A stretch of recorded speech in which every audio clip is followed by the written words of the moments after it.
There's a lot of talk about signs at the end of John chapter 2. The religious leaders wanted Jesus to perform a miraculous sign to prove that he had the authority to do what he had just done in cleansing the temple. And Jesus, in effect, answered them by saying, well, how about this for a sign? After you crucify me, I'm going to rise from the dead on the third day. Well, they didn't really understand what he was talking about, so that didn't really move the needle on their faith at all. But we're told the disciples heard him say it.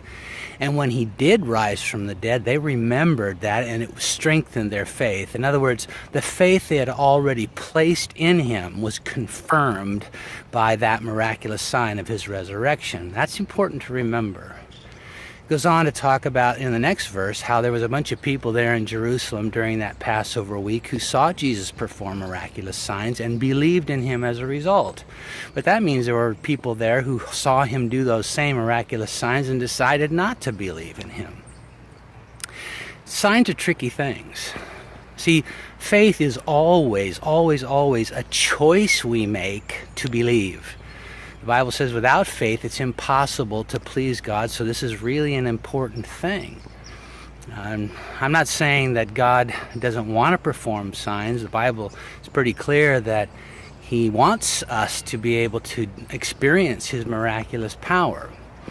But when it comes to faith, it can't be on the basis of that. Here's what I mean. When we face things that are challenging or things that are drawing us to that decision point of whether we'll trust or believe God, we want God to do something, say something to make his will, his plan so obvious that we can believe in him without exercising any actual, faith.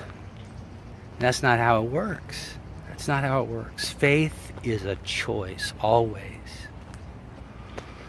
Now, I know that we long for those demonstrations of his power, but it's been my experience that signs are nearly always given as confirmation of faith that we've already placed in God rather than the reason for our faith. What are the things that are calling for faith in your life today? What are the decision points of belief that you're being drawn to today? Something that you know you need to choose whether you're going to trust God about or not. Understand that faith is a choice. Choose to believe him. Choose to believe him today.